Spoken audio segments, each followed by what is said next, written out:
তর্ক করবেন না। অনেক মেয়েরা আছে আজকাল কথায় কথায় তর্ক, একটা বললে তিনটার সাথে সাথে রিপ্লাই আছে না নাই? কথা মাটিতে পড়তে দেরি, জবাব দিতে দেরি নাই।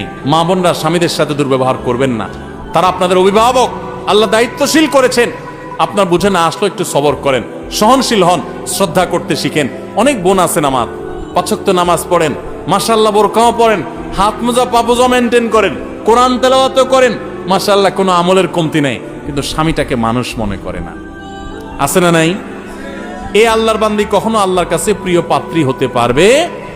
ঠিক একইভাবে কোন স্বামী যত ইবাদত গুজার হোক, আলেম হোক, দিনদার হোক, দাড়িয়ালা হোক, টুপিওয়ালা হোক, নামাজি হোক, কিন্তু তার স্ত্রীকে সে গালিগালাজ করে, খারাপ ব্যবহার করে, কোশ্চিন কালেও সে আল্লাহর খাতায় ভালো মুসলমান হতে পারে?